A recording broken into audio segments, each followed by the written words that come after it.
Take two. There we go. I tell you what, things are not going well. These things are not going well today. I can tell you now. It's one of those days. Welcome. As I'm being handed equipment, we're on air. I'm being handed equipment that I need to try and rig up and plug in. Yeah, this is not how to start a show.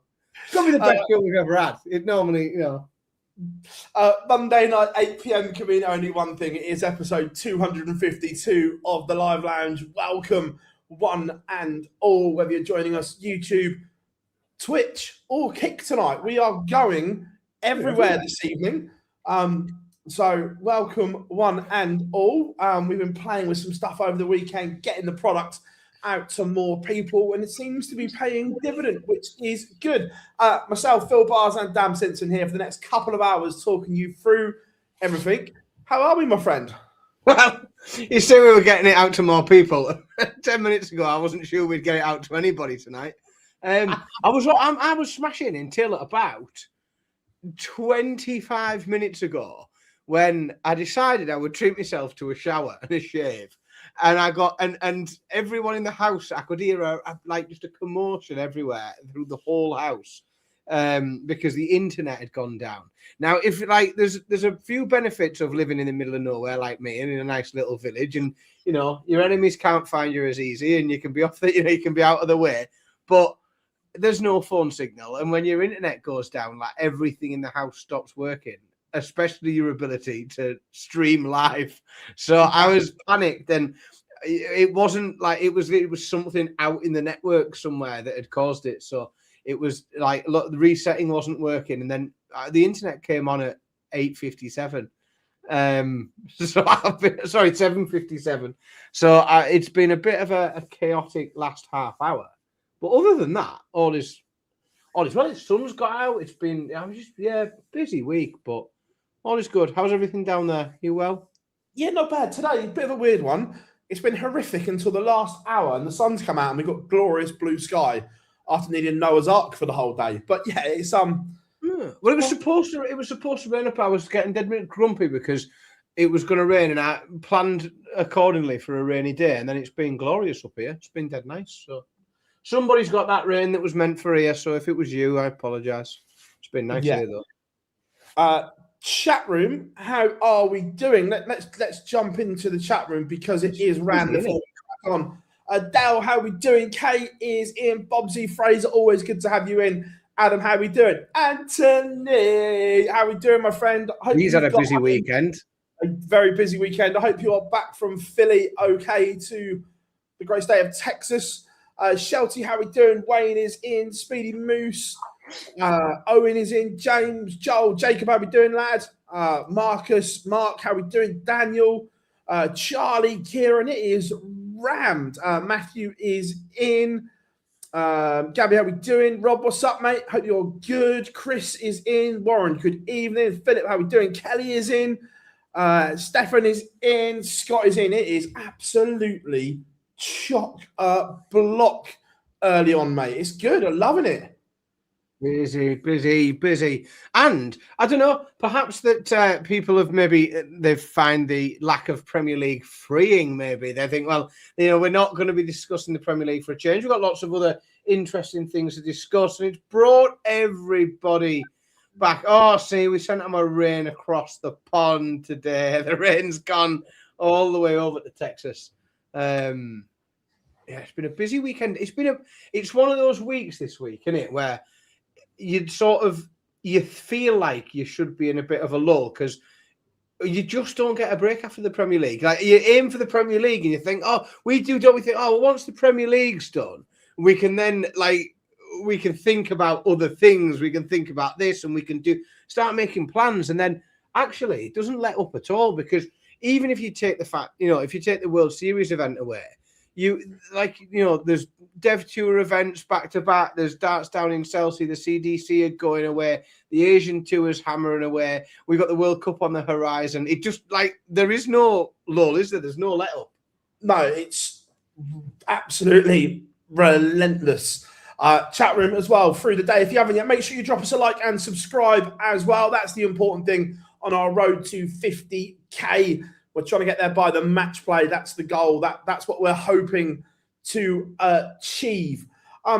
Let's start with the World Series event in Copenhagen. Plenty of talking points from this, Dan. MVG keen to MVG back in the winner's circle. Luke Humphreys saying players have had enough. Sounds like the players have been talking.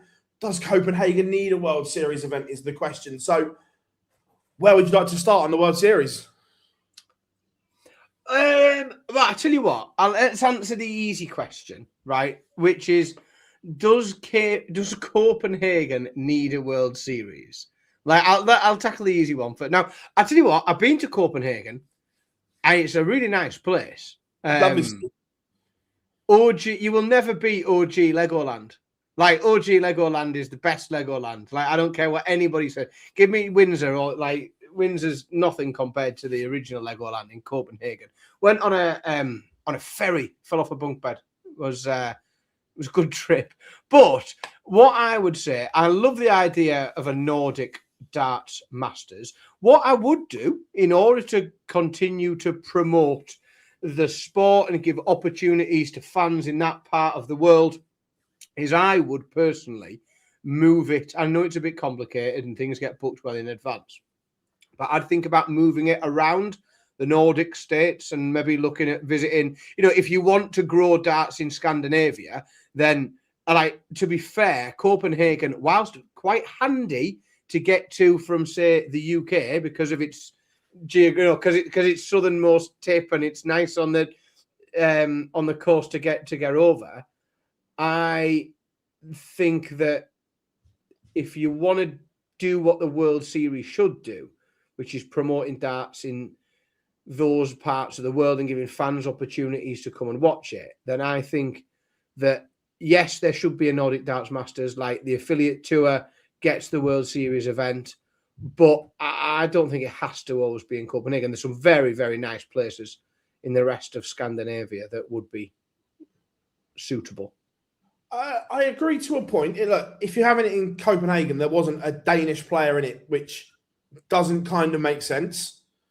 The other bit is, I think darts in that region is already, I'm not saying fully developed, but developed a lot more than other parts. I think a Euro tour in Copenhagen would be better served than a World Series event, personally. When you look at the players that were there, we've got a lot of tour card holders. You've got Andreas Harrison, although not playing particularly well, got to the last 16 in the World Championship and so on. But yes, darts, I'm not saying it's fully developed in that region by any stretch, but everyone knows what darts is in Scandinavia. I think it's time to move past the World Series there. And do you feel like if you're in Scandinavia and you're going to get into darts, you've sort of done it by now? Like, you don't like those in Scandinavia that are going to come along for the journey. No, I mean, I do feel like that, it's a very nice sort of model and a sensible model to keep a World Series event where you've got an affiliate tour. Like, that makes, there's a real logic to that. So I definitely think, Nordic Darts Masters as a tournament, great. But I would suggest that we could look into into other areas, because there's lots of them about, and look at not so much, maybe growing things for the players, because, you can't drag players up the order of merit, and it's difficult to, we've spoken an awful lot about the development of affiliate tours and where they're at and what's catching up, but I wouldn't be, I wouldn't be against it all. I mean, it's Gothenburg is, like, I would argue, as easy to get to as Copenhagen. And that, again, for fans, if nothing else, like, because if you look there, you've got a number of Swedish players there. There is clearly both Swedish players and an interest within that. So why not give that? Why not move over to Gothenburg? Why not go into Sweden and still have the Nordic Dutch Masters, still have the tournament? Gothenburg is a nice big city, but it's a hell of a lot easier to get to than Stockholm for most people. That's what I would do. I like the idea that it exists, probably more so than quite a lot of the other events, because like I say, there's a logic to linking it to an affiliate tour, and I just think I'd move it maybe from Copenhagen, mix it up a bit. It doesn't need to be there. It doesn't have the pull, of a Madison Square Garden, and it's not an iconic venue. It's just a place. The Copenhagen Forum. It's all right, decent, but it's not missing from the calendar, is it? People are going, oh God, what is darts without the Copenhagen Forum? So yeah, I just when there's 6 tour card holders out of the 8, for me, that's not what the World Series was about. Is the thing? It was giving local talent the taste of what it's like to be a PDC player, and so on. And I think that. Do you know what I think though? Now, I don't think people enjoy. I don't think people tune in for it. There's no value there. I don't think how do people get excited about, Luke Littler, Jan van Veen, Gezi Price, whitewashing 6-0 a lad who's never played on a stage before. It's a fine balance, but you want it to be competitive. And if you look at the 8, like on their day, they've all got a game in them. Like they've all got a good level on their day. So, I mean, one of them won this time, but that's what we want. 8 seeds winning. It's boring. And to be fair, it should have been 8 seeds winning this one as well, which again opens up my point to the World Series.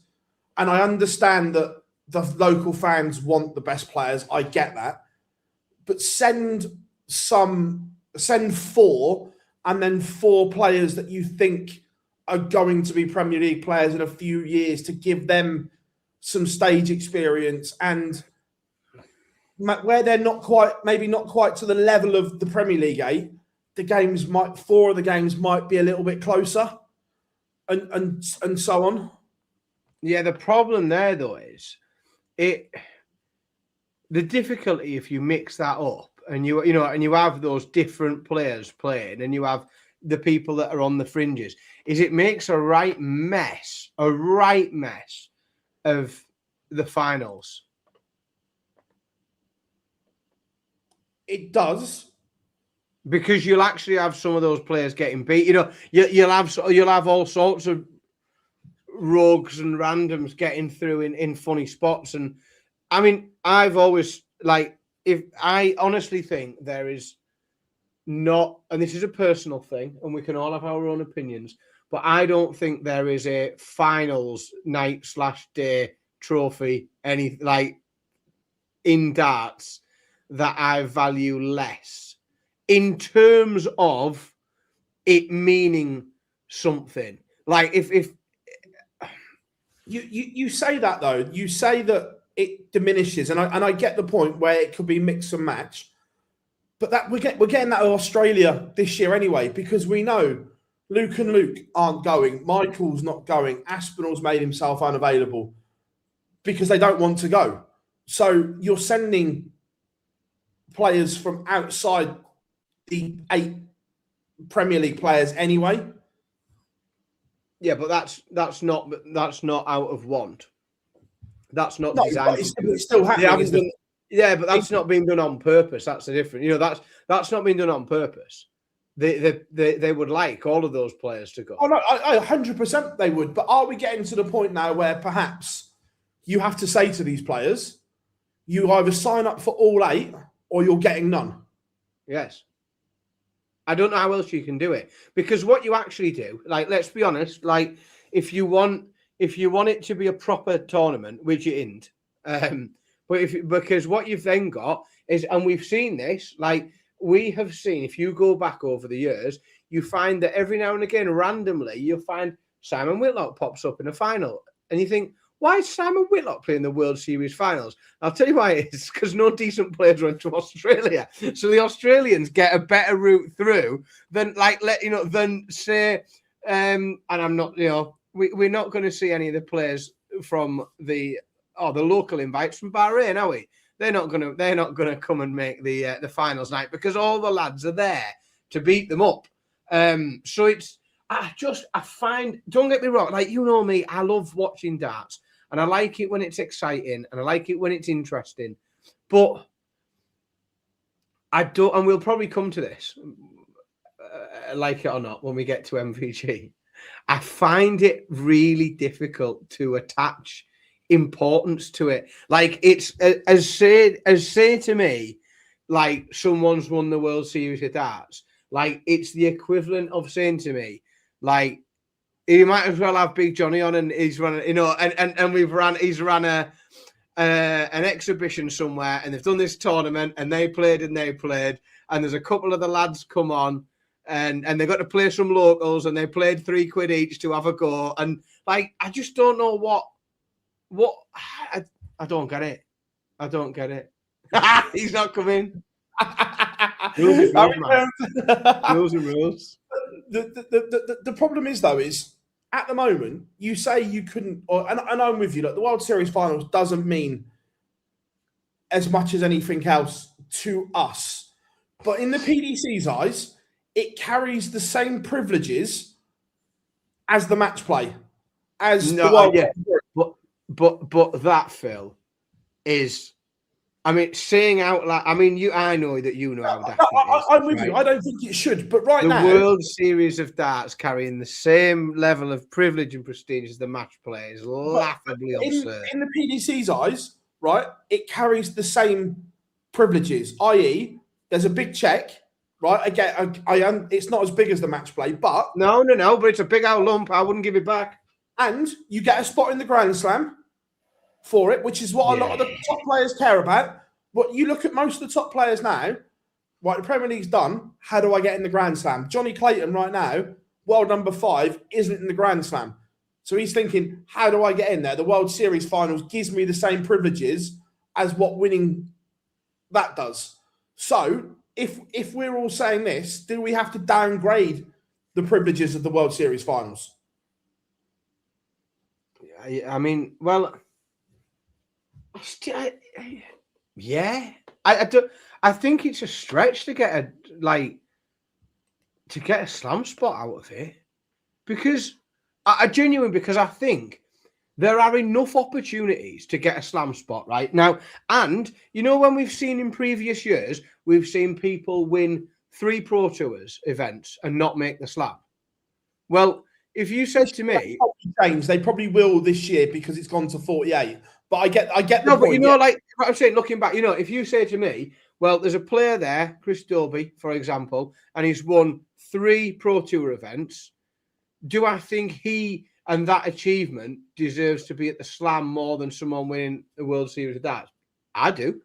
Everyone might have others might have a different view, but if and then you're thinking, well, what do I want there? What do I, we're then disregarding ranking tournaments ahead of non-ranked tournaments when we know that it's across the board. So if you take the World Series of Darts and you take all the events and the final and you roll them together, there has got to be, unless I'm missing something really obvious, right? But in terms of actual, if you like, pro, as in not, junior or challenge tour or anything, but that has got to be the lowest mean average of any tournament or any, it will have, because all the locals will drag it down. So the tournament's got the lowest mean average. It's got the lowest standard.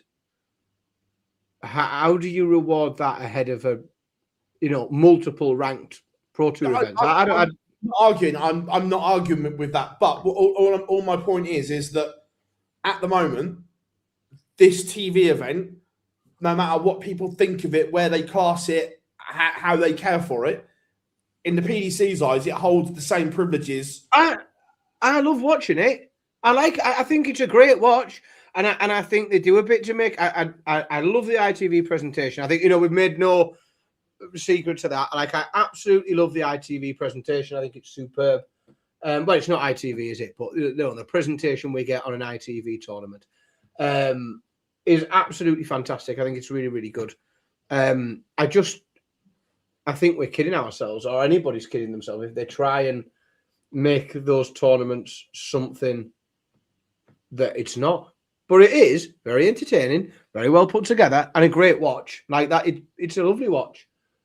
Speaking of the production at the weekend, Pete did a great job. Mace was superb, but the broadcast lacked something this time around. Look, I get it's only a 2-day event, but on the ITV events, we've been spoiled where we've had Mace, Webby, Dan, Wayne. It was lacking something. Look, Chris held it together brilliantly, but it was, for me, it was missing something without the other components. Does that make sense? Probably just it's a funny time of year, isn't it? Like, some people have been working for 17 weeks on the spin, and others have got to work in Germany this week, and it's difficult. I get it. I get it. 100%. And there wasn't too much to get too excited about either, was there? No, it was all right. I just think that when we've gone from those, like when we had at the Masters, especially when we had Wayne, Mace, Webby, Dan. Oh man, it was unreal. Top tier, that, wasn't it? Yeah, and unfortunately, that set the bar, and that's kind of what we expect. That is and this is why it's tough when you get, because so then I question, well, how important is this event to everybody then? Like, how important is this event to the PDC? If because this is in-house, isn't it? This is their own production. And when you see that lacking, it's when it's important days, people don't get the time off, do they? They don't get the time off. They get told they're working, like you're here and you're there. So yeah.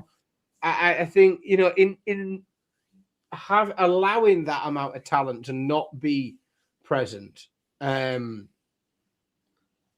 a bit of a risk, because you do subconsciously devalue it a little. But I think that the team that were there did a really good job. They as they always do. It was I find it very watchable. I do enjoy the World Series events. I just don't think they should be. It's that back end. It's the it's literally it's the value that's placed on winning it. That I can't quite get along with. The actual event itself, I always enjoy. Warren, I believe most of them are in New York. Is the answer you're looking for? With bells on. Yeah. They early, I'd bet.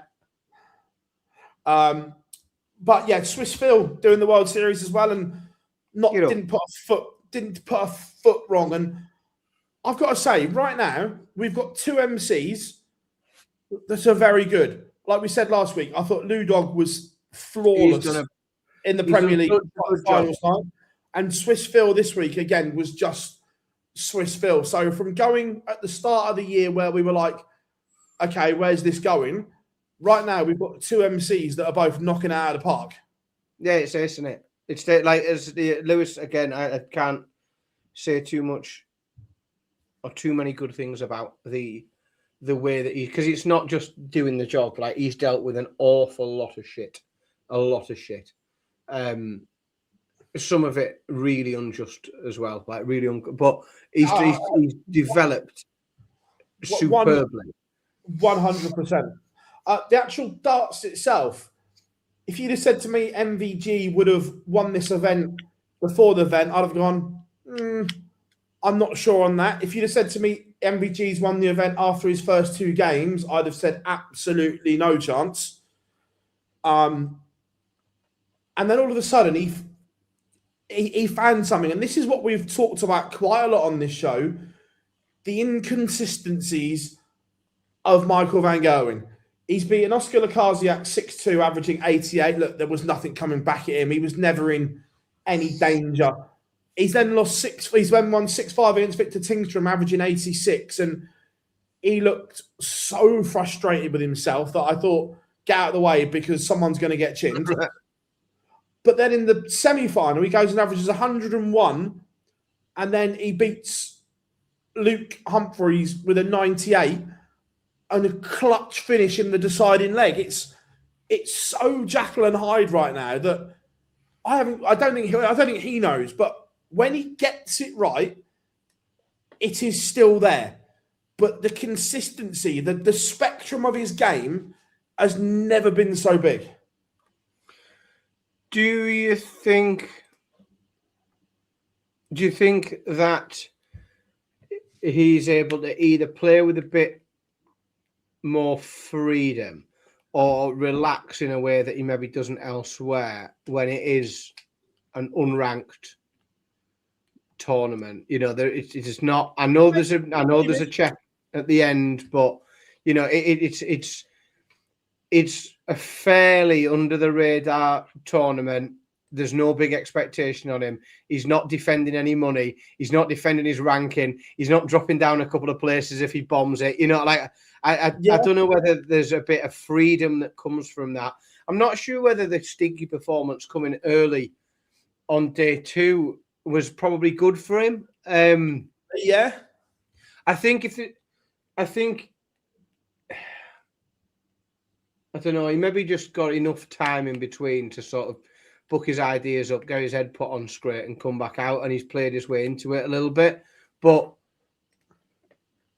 it's difficult to get too excited because of that level of inconsistency. I think, you know, if he'd come out and averaged, you know, 97, 104, 101, 98, and you'd sort of go, oh, like what a weekend that is. That's brilliant. It's a great. I just think it's an all right performance, and I still think it was a decent Michael van Gerwen performance. Luke probably underperformed a little bit. You know, like Luke should have probably had him and didn't, and played some really good darts in that semi as well. So I don't know. I find it hard, as you know, to get excited about Michael van Gerwen. He's tempted us and teased us all too many times in the last couple of years that I think I'm a bit weathered to it now. I tell you though, what a sport when Elvis gets ejected. Amazing. Yeah. I tell Binksy's had it all in his short career as a TV referee. I think he's had just about everything thrown at him, and he's dealt with everything impeccably. It's always him, innit? Why always me? He needs the t-shirt. He needs the t-shirt, doesn't he? Why always me? It is though now. He's the man to deal with it. The bottom half of the draw was interesting because look, we expected Luke on a collision course in the semi-final. No surprise there. Luke L's averaged over a ton. Luke H has averaged 105. Are we surprised? No. They're 1 and 2 in the world. They're the best 2 players in the world. They serve it up when they play each other. But interesting, and Van Veen spoke about this in one of the Zooms, that he went back to the old equipment, and against Luke Humphreys, there was signs that, hang on a minute, he's getting back to the Van Veen that we saw last year, the one that won the European Championships, the one that got to the World Final, the fully recovered one from his kidney stones. And he said himself, look, it probably took more out of me than I let on. But he's not done tinkering with the darts yet. Those other ones will be back. They're making a few modifications. Oh, I don't like this. They're making a few modifications. He knows what he wants, and they're not quite there yet. So they've gone back. They're being modified. So what's your view on how close this is to the match play? I don't think we'll see them before the match play. I think he'll get them and then he'll use them in the World Series events in the summer to test them, I think. So you think he'll still just be using the old faithfuls? I might be wrong, but I think so. Wouldn't surprise me if he rocks up in the World Cup with them. But all of a sudden, the Team Netherlands are looking a little bit more attractive for the World Cup than what they did a week ago. Yeah. Yes,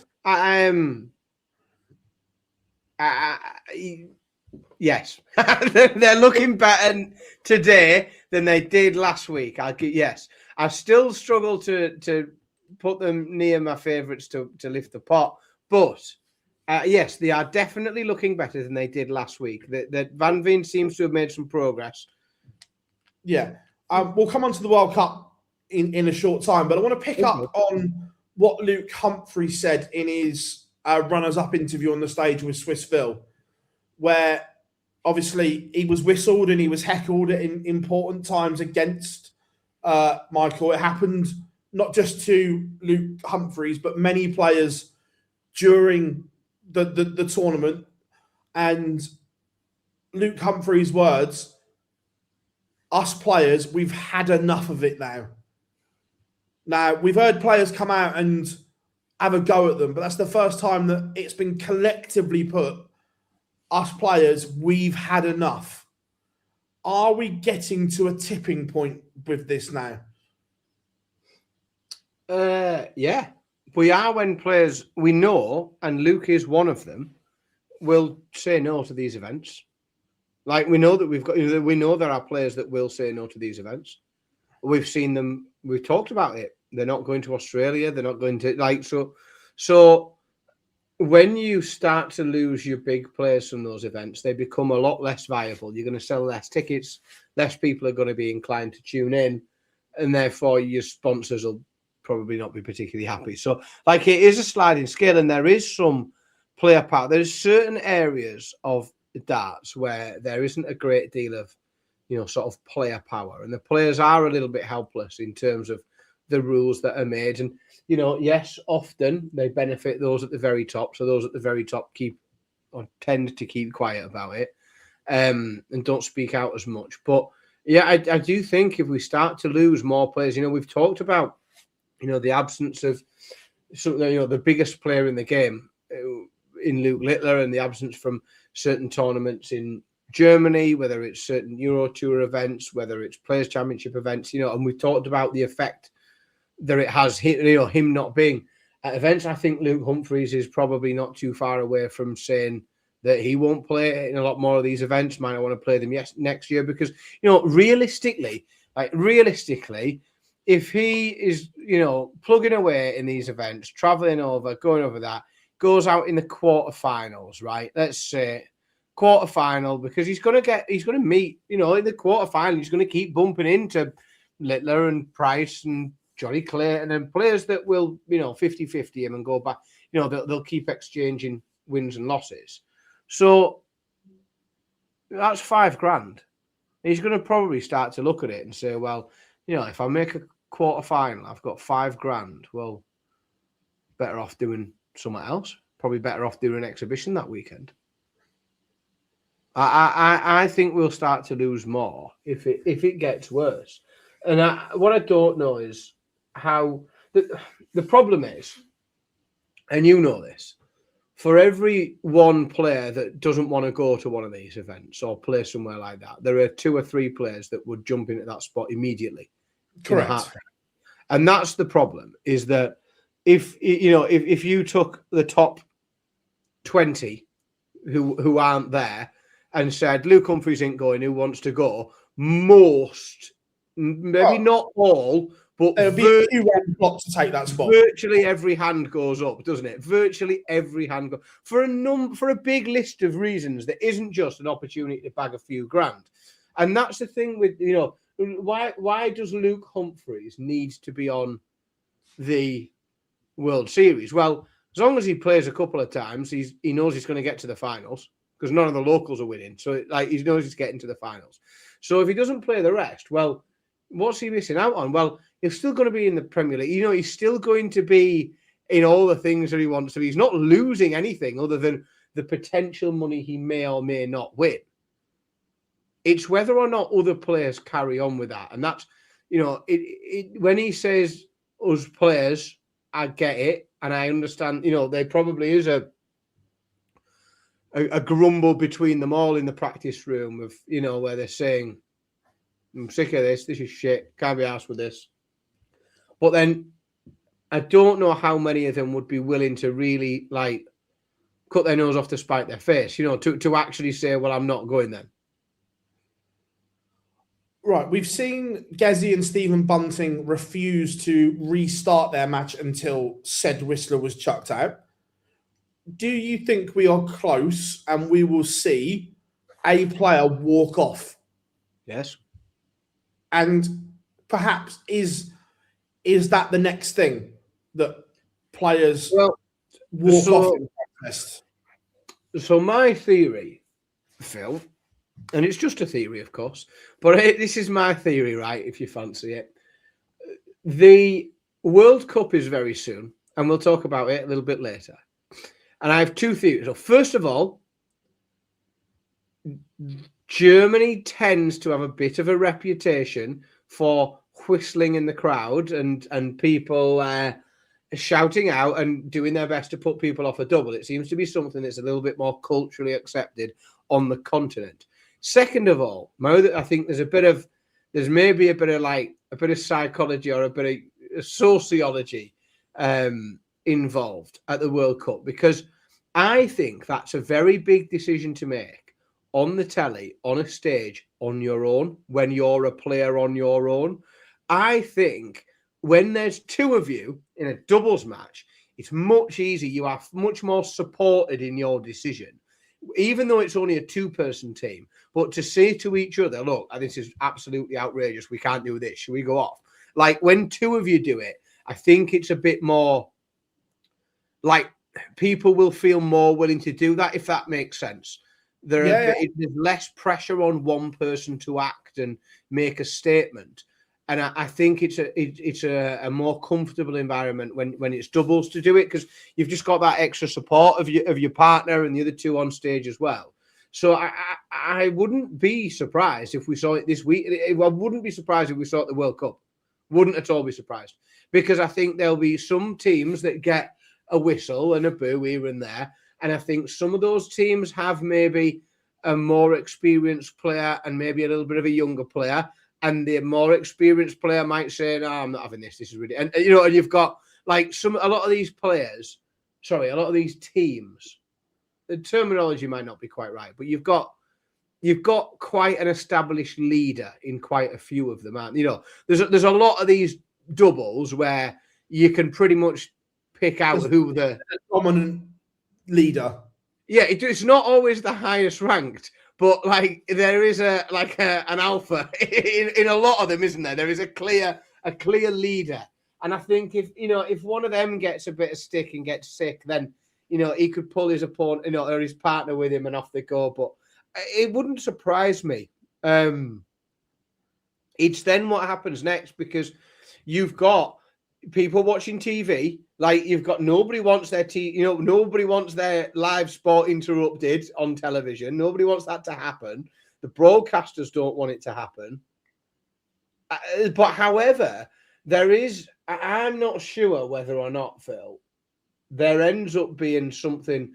We talk about whistling a lot, and we've talked about. I'm always the first to say, drag them out by their feet, just whip them out immediately. Zero tolerance. Take their tickets off and don't let them come back. But it wouldn't surprise me if certainly at a number of events, the approach was shut up and get on with it. Because you're in a big arena and you're getting paid big money, and you need to, when you watch a footballer and he goes to take a corner and the crowd all go, whoa, like he doesn't walk off the pitch. You don't go and put the ball back and say, I'm taking that again, referee. These lot are on trying to put me off. And I don't know. And this is this is sometimes the trade-off that if you say, right, I want to put this event in an arena with 20,000 people, like, I don't know what the ratio of knobhead to non-knobheads are, but what I'm going to suggest is if you've got 100 knobheads, if you've got 100 people, there's a few knobheads amongst them. If you've got 20,000, there's a decent chance that you've got a lot of knobheads. So if you want the big money that comes with the big room and the big crowd, you're going to have to deal with a lot of knobheads. So it's like, I know again, but I say that as someone who is massively against it. I advocate massively for zero tolerance. Drag them out by their feet. If I'm in a venue where it happens, I challenge it. Like I don't accept it in darts. However, and this is like, I think I want to make sure I'm understood properly in the chat room. Like, I am not sure that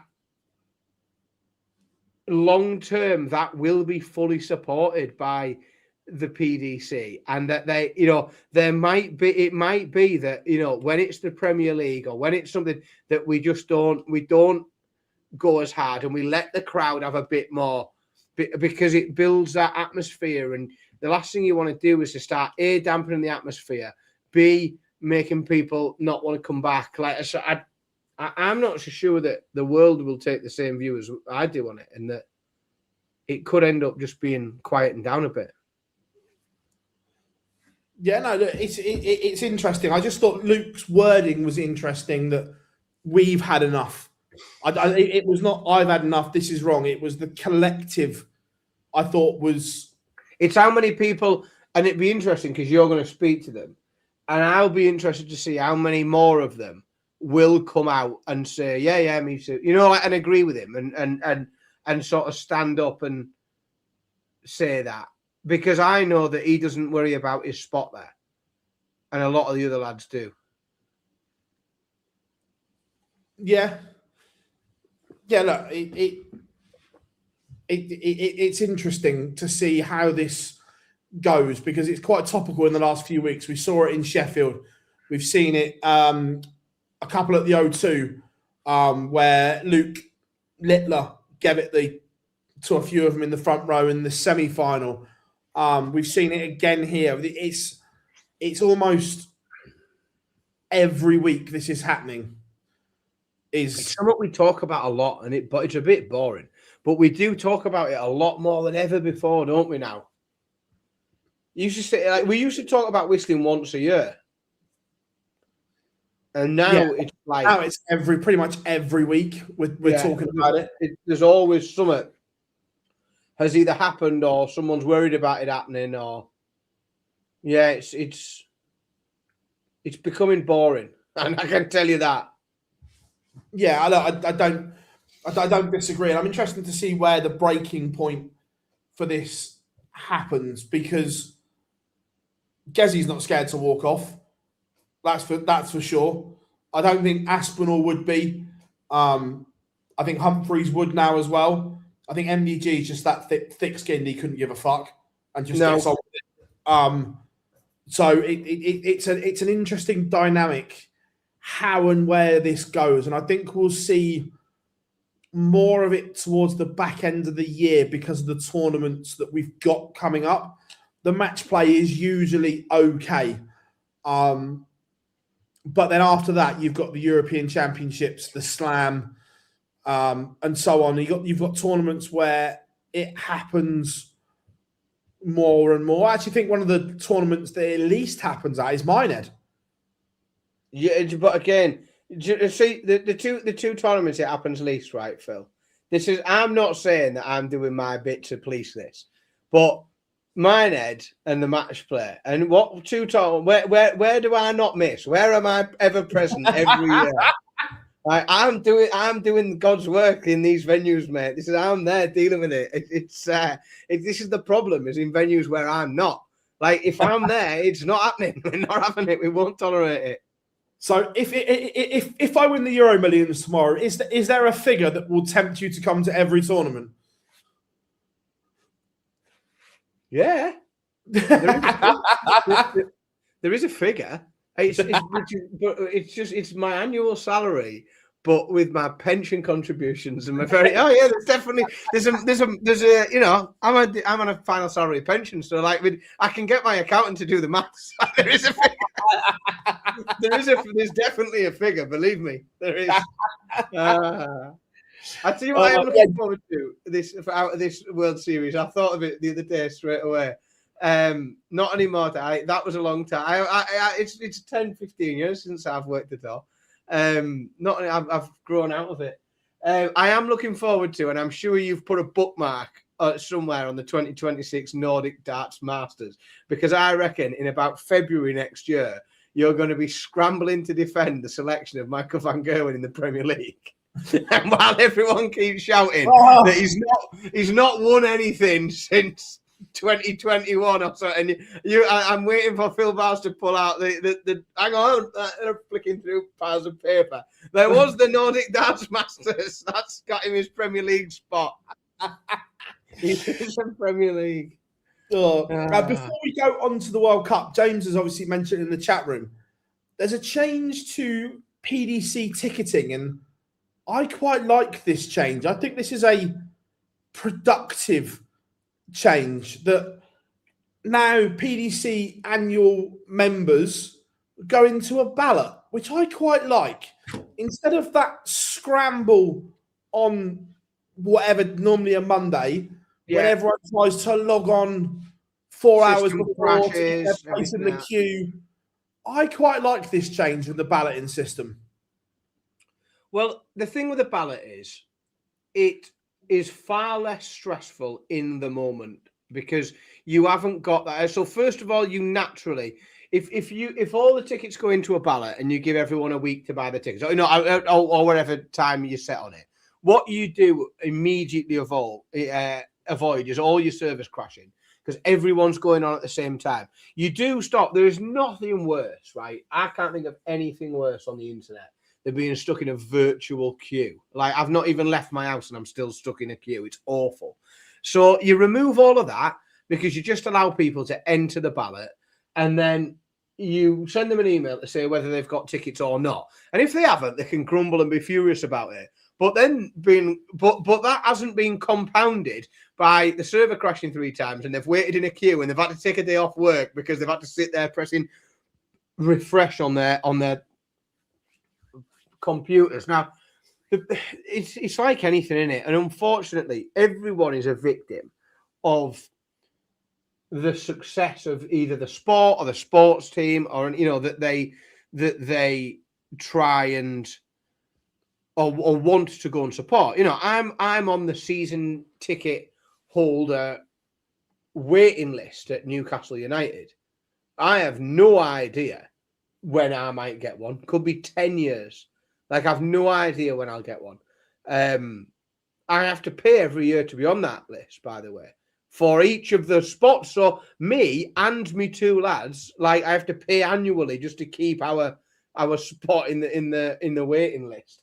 But it's really hard to get tickets to things. There are more people, even though we're supposed to be in a financial crisis, but everyone's got money for tickets for stuff because they're always sold out. Nobody's got any spares. But it's the same every time. If you wanted to go to a concert, you want to go and watch sport, darts tickets are becoming really, really difficult. Like, you the same as me. How many people that we know that try and tap us up for tickets? And we're like, mate, there ain't none. They ain't any tickets. Like, I'm telling you, like, I've seen, I won't name anyone, but, like, I have seen, like, famous dart players, very famous dart players, close family members, not be able to get into a venue and have to, like, shuffle around, like, other players' ticket, get a favour off someone else because this player hasn't brought somebody with them and there's a spare one, and they're like you can be at the very, very top of darts and it's a struggle to get hold of a ticket. Like, I don't really have any words to offer anyone who's going to be disappointed because you are going to be. If you want to watch everything, you won't. But I think the balloting system is as fair as it can be, and I certainly think it takes away like the headache of servers crashing and having to sit there at a particular time. And like, I'm always busy shooting. I'm working, so I can't just go, oh, well, I'll sit in an online queue for 3 hours. Like, I can't do that. And neither can most people. So we're just rewarding the unemployed and the lazy, aren't we? Like, if you're who shouldn't be able to buy darts tickets anyway. So yeah, the ballot's better. The thing is, most football clubs do this for like away tickets for season ticket holders and things like that. So I think it's a really good, sensible move, and I'm a fan of. I'm a fan of the move. I think again that the PDC, when it comes to tickets over the last few years, have done some really, really good things in terms of they are so proactive of getting tickets back off touts and things like that, where they're never standing still, and that people moan all the time, I didn't get tickets, this is shit. I get that, but there aren't enough tickets to go around. Someone's always going to be disappointed. But the fact that they are doing this and trying to move things forward is a good thing. And like you said there, that during the Premier League, for instance, it's hilarious. The players get X amount of tickets per Premier League night. And it's like football card swapsies. If I give you mine for this event, can I have them? Can I have yours for this? Mm-hmm. If you're not there, can I have it there? Like basically, Gezi and Johnny nick everyone's for Cardiff and so on. I think Josh Rock nicked everyone's for Northern Ireland. Michael nicked everyone's for Rotterdam and so on. Honestly, it's like just chucking them around. It's hilarious. It is, but. And it does, like, if you if you feel hard done to by not being able to get a ticket, like, I promise you there are like close friends and family of players that can't get through the door, especially when we've like sometimes we've had like, and we've talked about it before. We talked about Minehead, and we talked a lot about the UK Open. The UK Open sold out before the qualifiers. So you can qualify for the UK Open, and then no one can come and watch it. You can't like friends and family can't come. You can't bring 5 or 6 friends or family because you only get one wristband. Yeah, as a player, so you can bring one person with you, and it's already sold out. So no one can. You can't even scramble. I know we talked to loads of people down there, didn't we? Where they like qualified and got their family, and they were like having to try anything to try and get tickets, and it's impossible because they're sold out. Oh, 100%. And yeah, it's funny. How are we doing, Brock? Good to have you in. And I'm going to put this one up on the screen before we move on. I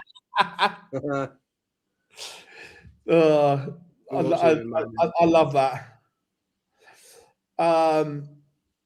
So, the 2026 World Cup of Darts gets underway on Thursday. Northern Ireland looking to defend their crown, their title. What are we thinking? For me, this is the first time in a long time that I'm not actually looking forward to the World Cup because I don't see where the surprises are coming, where the shocks are coming, where there's too many players not in form, where you got one half of the pair just bang out of form and so on. And for me, all the shocks are coming in the first round, in the first, and it's minnows beating average teams. Once the seeds are in, all bets are off. But yeah, I think there's a bit of interest in the first couple of days. I think some interesting things could happen. I think you'll see some interesting countries winning groups. I really do. Interesting. So look, the top 4 seeds don't come until Saturday. That being England, the Netherlands, Northern Ireland, and Scotland. So outside, which pairings are you most looking forward to seeing? Ooh. I've got 4 on my list that I'm excited to see this year. I suppose it depends on what the parameters are for if it's just who I'm looking forward to seeing, then I'm looking forward to a couple of the Asian nations that I think have groups that they could do some damage in, and I think 2 of the Asian nations win their groups. I think Hong Kong. I think Hong Kong are going to win Group B, and I'm quite looking forward to seeing them. And I think if you aren't excited about seeing Team Japan, then what is wrong with you? Like, Team Japan are going to be great, and I think that Team Japan might win their group as well. So I think Hong Kong and Japan, I'm really looking forward to see, because I think it's going to mix things up a little bit, and we're going to see some good performances. I am intrigued by Group G. I think everything in Group G, the whole group, is interesting. Like, it's my favorite group. I agree. It's just like, honestly, I think I've seen loads of people shitting on the World Cup. I've written a big article on it. I don't know if you've read it yet. It's in the back end of our website, but I've written a very long article about it that I'm going to push out tomorrow. So keep an eye on the website, folks. I'm a World Cup bore, but I absolutely love Group G. I think Australia, United States, and Canada in one group is fascinating, because I think all 3 teams, like, we know how good the level could be from Australia. We know how good a darts player Damon Heta is on his day. Adam Leake, hasn't quite delivered it yet, but we know the game's in there.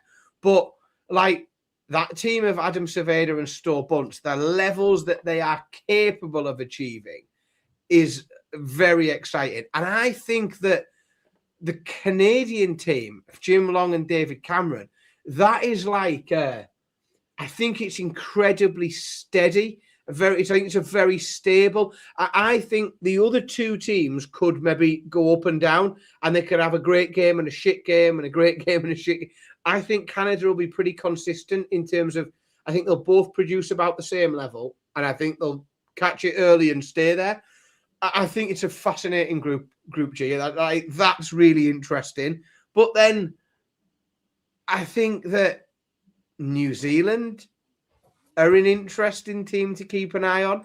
I'm very excited that Paul Lim is coming to break his own record of the oldest player to take part in a televised PDC event. So, he's going to keep coming back and pushing it again. But then we've got debut countries, Trinidad and Tobago haven't been there before. Uganda haven't been there before.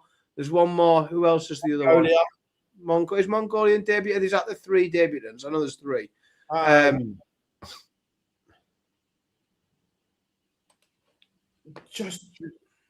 There's some teams I'm not excited to see. I agree. I think Germany are going to be a tough watch because of what Ricardo Pietrezco is going through at the moment, coupled with the fact that they have been drawn in a group with the Philippines that have got Alexis Toilo in. That could be horrific viewing. I will probably opt out of that. I'll probably swerve that match. That's not going to be a great watch. And so I've tried very hard to focus on all the positives, but, like, let's be honest, it's the World Cup, and there is some absolute dross in there as well. Like, there's some shite in there as well, and you're gonna have to like pick things out. But no, I think, interestingly, like, and it does show sometimes that the world rankings do one thing, and it has, let's be honest, it has seeded this year what I think is very, very comfortably the 4 strongest teams. You couldn't make any case that they aren't without question the 4 strongest teams. But then, like, you know, Germany came in ranked 5th, miles away.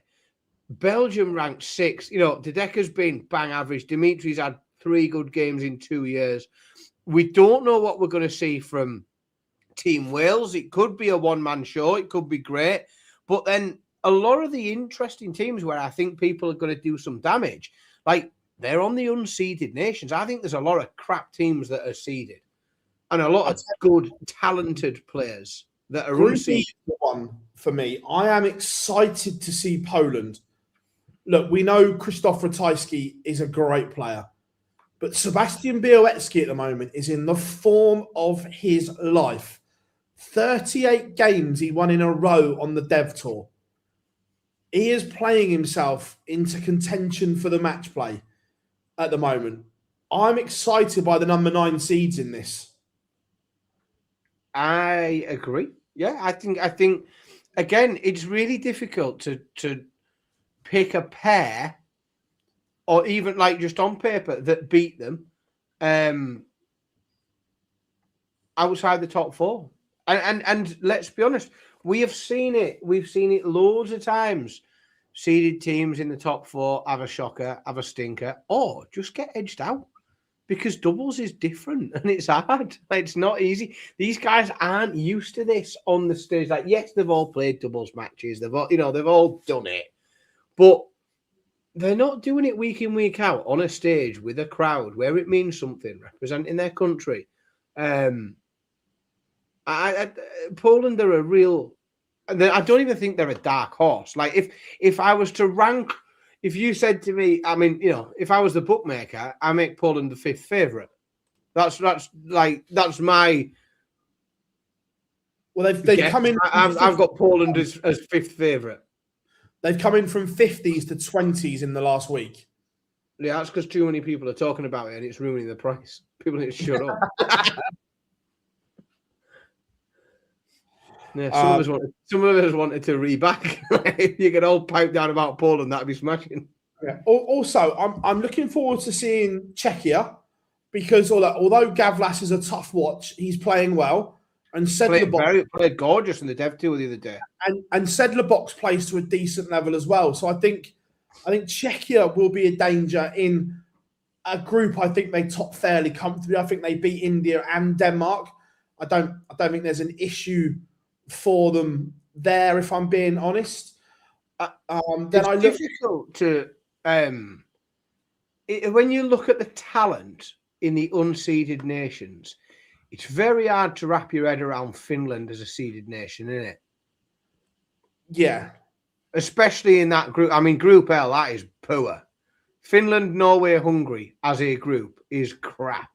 That's a shocker of a group. That's a bad group, that. And what that means is there's some shite coming through to the next round as well. Because it's a bad group. Yeah, like Finland being seeded, especially when you look at the sheer amount of talent that's on the other side, is interesting. But I'm not sure.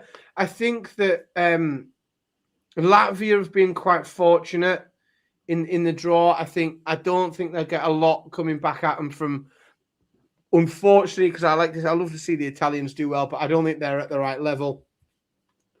Trinidad and Tobago are a bit of an unknown quantity, but generally unknown quantities in the World Cup mean one thing. We've sort of learned what we think what to expect. Group I is interesting, you know. That could be anything. Austria, China, and France. That could be anything at all. I think France finished bottom. I think it's whoever wins the China-Austria game. It could be, but all 3 of those teams have the potential to play really, really well or garbage. I think that Mensa will go full Severus Snape and go through his routine. He needs to.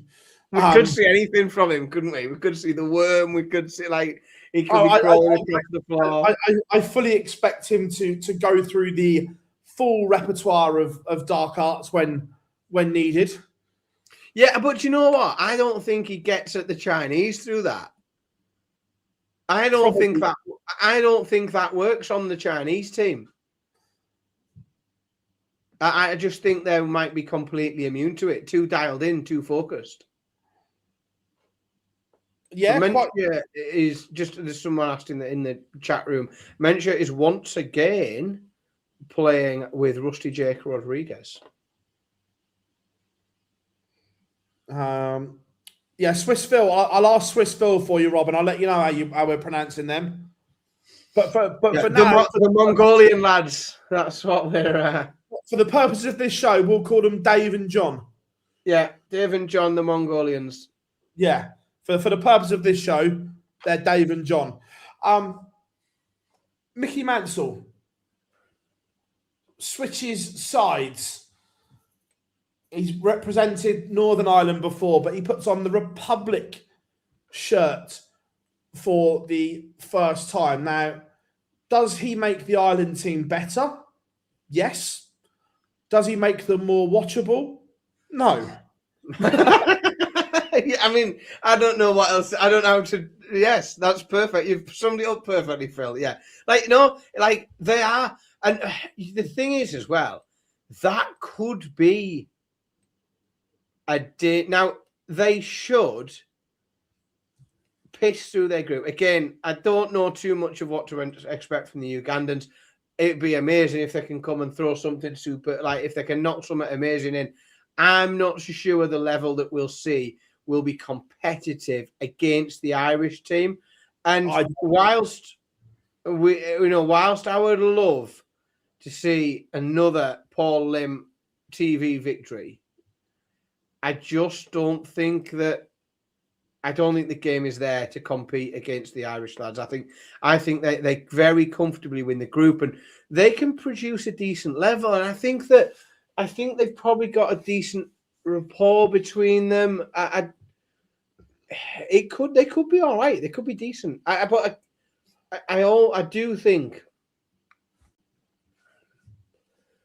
still think that it's going to be maybe a bridge too far for even the Poles. The Poles are very strong.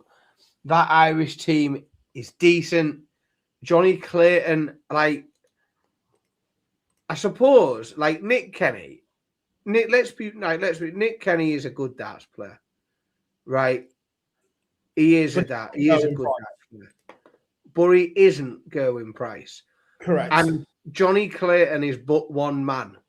He's just one man, and he's very, very good. But these other teams have two very, very good players in some of them, and but you almost think, well, if Nick Kenny can just keep hitting one treble, if he can just keep hitting a treble every time he comes for a visit, then he gets Johnny. Just keep near enough that. And because I do think the brilliance is going to have to come, with the greatest of respect to Nick Kenny, the brilliance is going to have to come from Johnny Clayton there. Johnny's going to have to be taking out big checkouts. He's going to have to pull some 1-2-1s. He's going to have to pull some out. No, I agree. Those top four are really solid, really fixed. Before we go on to predicting group winners, do you think that playing on the Friday night is an advantage? Because I think for the teams that have to play twice on the Friday is tough. I think that's a tough ask. So I think if you win that game on the Friday, you are in pole position. Agreed. Yeah. I quite like it. I like the chaos of it, though. Yeah.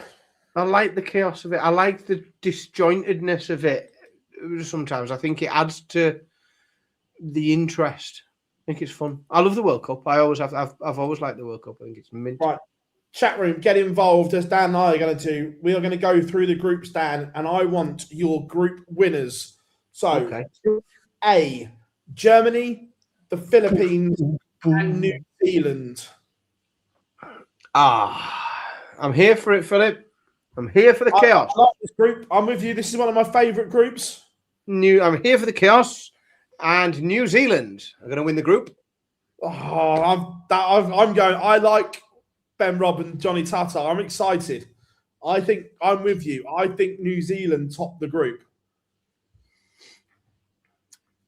Exciting though. Yeah. I don't think the Philippines. I think the key is which Germany we see. I think if Ricardo Pietrasco throws a 140 on his first visit, then Germany could piss the group and it wouldn't be competitive. But we don't really know, and I think we could just see something interesting from New Zealand. Their chat room is very, very heavy. Predicting. Yeah, heavy on Jeff. Yeah, I'm with you. I like the look of the New Zealand pair. Group B: Belgium, Hong Kong, and Slovenia. Hong Kong. I'm going for Man Lok Leung and Lok Ling Lee to top Group B. Yeah, not enough. I have not seen anywhere near enough from either of the two Belgian lads, and I think it's going to get to them. I think there's going to be a lot of pressure on them. I think the Hong Kong team are going to come and play with a lot of freedom and excitement, and yeah, I'm looking forward to it. I'm with you. Group C: Wales, Lithuania, and Thailand. Wales will win the group. They'll win the group. I'm with you. I think they beat Lithuania on opening night and comfortably beat Thailand. Yeah, I'm not sure how far the run will go, but I think Wales will comfortably win the group. Yeah. Group D: Ireland, Singapore, and Uganda. Again, I'm gonna settle into a little bit of a pattern before going rogue again, but I'm gonna settle with the seeds again here. Ireland win this one. Yeah, I agree. Group E: Poland, Portugal, and Switzerland. Yeah, I'm stuck in a pattern, and I'll get out of it. I promise. I didn't start in there, but it's the seeds again. Poland win this group. I think very, very comfortably, very easy. Yeah, Dan hasn't created enough chaos yet. No, it's coming. Group F: Sweden, South Africa, and Mongolia.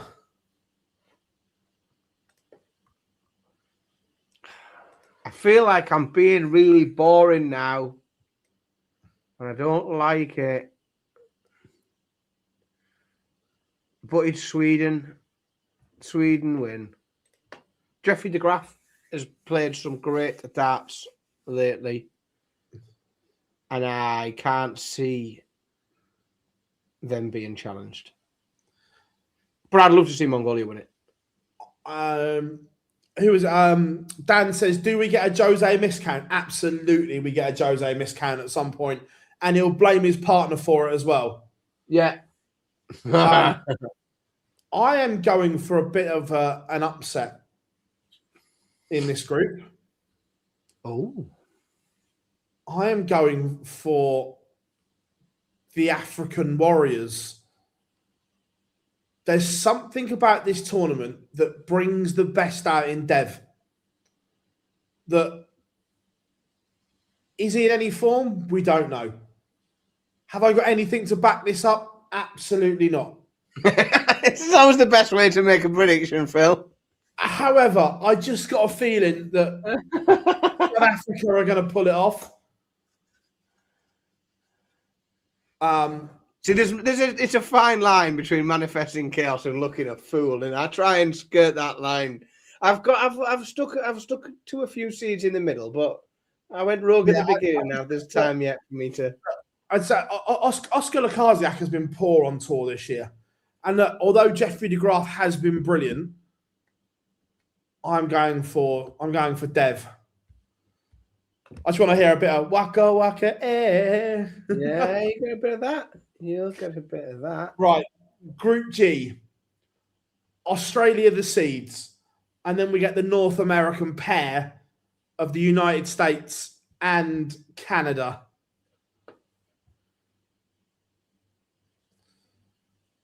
The seeds go out. USA. I think. I agree. Australia. I can make a case for all three of them. I think it's a great group.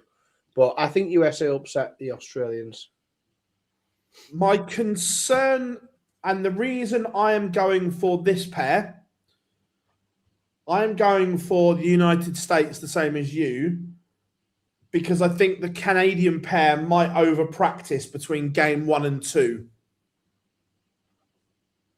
That could happen. They're known to practice. Good, especially in pairs. Yes. So you can get more practice done when you're in a pair. I'm going for the US of A to top that group. Group H, Czech Republic are your seeds, or sorry, Czechia as they are now. India Not in and our house. Denmark.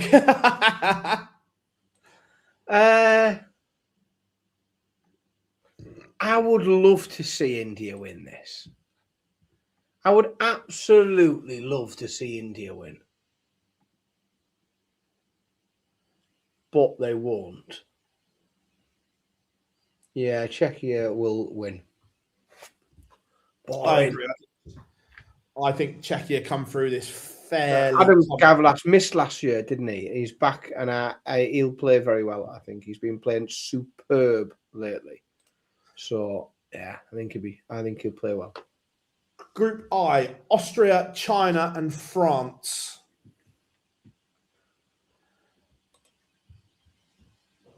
I might stick with my. I said more Asian teams will win, didn't I? China win. China. I'd like to see the Chinese pair win, but I'm going for Mensah and his dark arts because I'm not sure that the French or the Chinese have done enough in defence against the dark arts.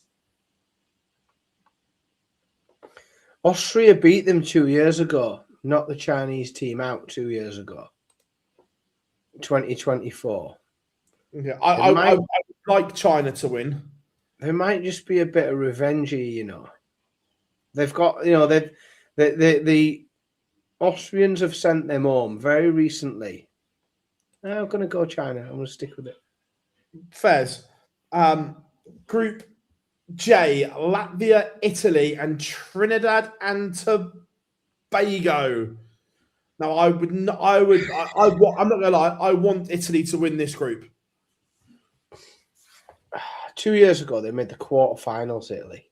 They were brilliant. They were brilliant. But it's just a shame. Every other year is brilliant. But we haven't got Massimo Dante with his great big little handle with his twiddle tash. In 13 years, they've lost in the first round all but 1 year when they made a quarterfinal. It's Latvia. Latvia win. But again, I'd love to see Italy make another quarterfinal. I'd love to see darts grow in Italy because I want to go there for darts because it's my favourite place to go on holiday. So I'd love to see darts keep growing there. But I don't think we will see any more this year. I'm going to manifest some chaos. I'm taking over Dan's role. Good on you. I'm going Italy. I mean, I'd love it. I would love it. Group K. Oh yeah, the football team aren't at the World Cup either, are they? So this is literally Italy's World Cup hope. You say that. It looks like Iran aren't going to the World Cup. So Italy may get a wild card.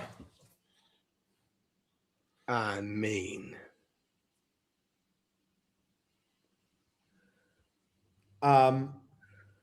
I'm not sure how that happens, but it looks like Iran aren't going to play in the World Cup. I'm very disconnected from the news at the minute. I've been working very hard. I've got about for anyone who has WhatsApp me in the last 2 days, I think I've got about 200 unread messages in my WhatsApp. I will catch up at some point.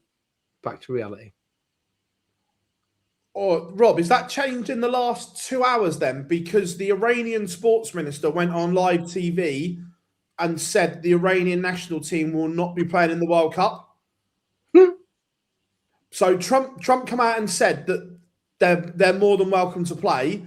And then about an hour later, the Iranian sports minister went on TV and said they will not be going. That was about 2 hours ago. So anyway, Group K, Croatia, Japan, and Spain.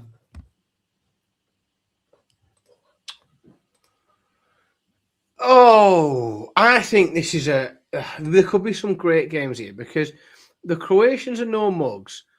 Cristo Reyes has been an absolute revelation since his return to top-level darts.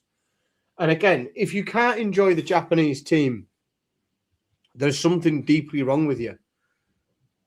So, for that reason, I will say Japan will win because I would like that to happen. But I wouldn't be disappointed if Spain won. I think that would be, and I wouldn't be too surprised. And the Croatians are all right on their day, so yeah, it's a canny group. Yeah, I would like to see Japan, but I'm going for Spain. Oh, I'm going for the Spanish to top that group, but I'm not telling Boris that. No, don't tell him. Good God. Yeah, I'm not. Phone him up and tell him. Don't certainly. I mean, we don't tell him in person. Good God, right? Yeah, I'm not telling Boris.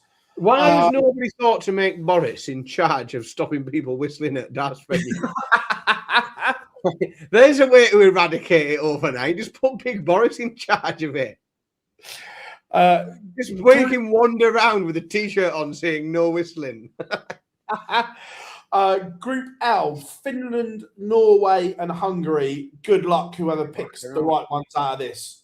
Can they all go home, please? This is a shocker of a group. Yeah, it's very, very poor. I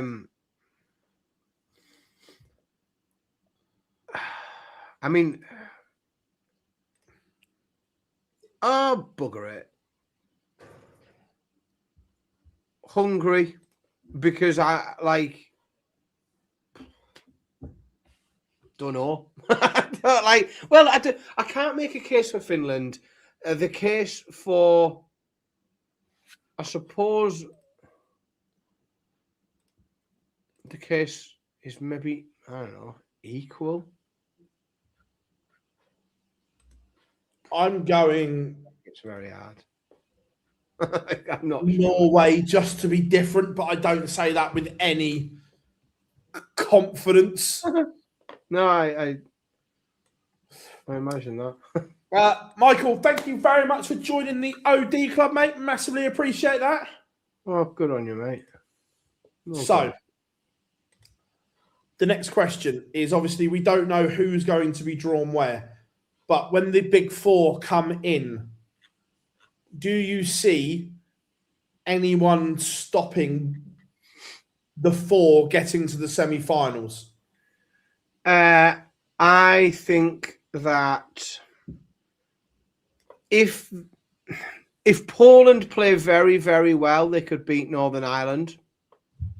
If they don't play very well, beyond that, I think the semi-final. No, I don't know if Poland could beat Scotland. Right. So I know your feelings on at least 50% of the Scotland team. And I just don't know whether Gary could just pop in an inspirational weekend. Like Scotland are the team that I keep coming back to. If it all went wrong again, and I don't think it will. I don't think lightning strikes twice.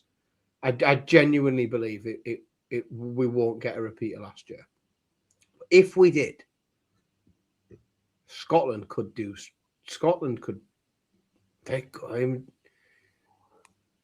My team. I've got concerns about Scotland. And that's why I think they could be amazing, though. And my concern is Gary, because he hasn't played enough darts. At the Pro Tour last week, he was super off of it. That you could see he's going through one of these phases of, I hate darts, darts can fuck off. And he just looked so not with it. The game wasn't there. Do you know what I mean? Yeah, I feel like we've completely reversed roles here, because normally it's me saying that about Gary Anderson and you telling us all how. Yeah, this is very rare. This, I don't know how it's happened, but we've completely exchanged mind processes. It's still Gary Anderson, isn't it? And I just think he can still just pick something up. And I don't know whether Menzies is I don't know if he's a brilliant partner for Gary or a disaster. I don't know if it's. I think it could maybe go one or two ways. It's either a disaster or it's amazing. So it could be incredible. It could be absolutely incredible. But it still might not be enough. Yeah. Right. I want your finalists and your winner of the 2026 World Cup. I think I know where most of us are going with this. Yeah, I have tried. I love the World Cup and I love the chaos it throws up. I think we're going to get loads of shock results and loads of interesting things happening. But I firmly believe that all of those interesting things will happen on in the group stage, and once the seeds come in, it's business as usual. England will win at a canter, I think. The only question I'm going through in my head, it's the bottom half of the draw, and it's like I feel like I'm sort of going Netherlands versus the field. Do I think England beat the Netherlands in the final, or could somebody else pip them? And I just don't think there's enough talent there to knock off that team. It's a really strong Netherlands team, especially if Van Veen's getting it right. Michael's had a good week.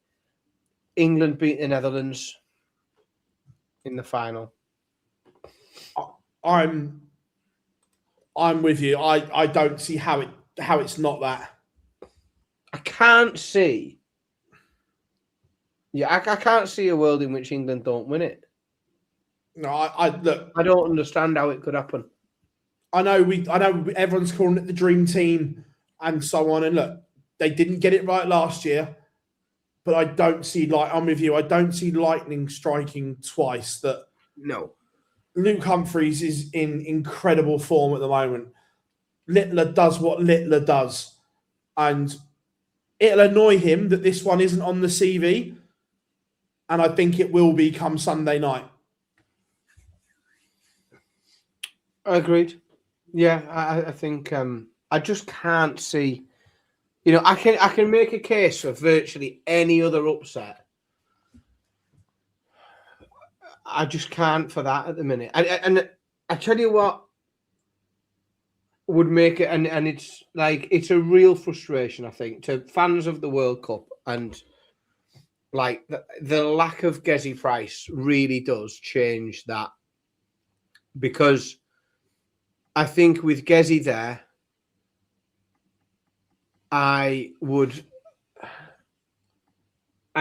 they are the team that I think could really challenge England. I really do. And what is interesting as well is because of the order of merit, because Van Veen are third and fourth, Clayton and Price are fifth and seventh. would that have put them in the top? No, they'd have been the third seed, wouldn't it? 3. Wales would have been seeded 3 against the Netherlands. Yeah. And I think Wales would have beat the Netherlands to play a final against England. And I think in a final that's got Gezi and Johnny Clayton playing together, then I think all bets are off. I don't care who you are. Like, Wales could win that final. But I think without Gezi, I'm afraid the World Cup is a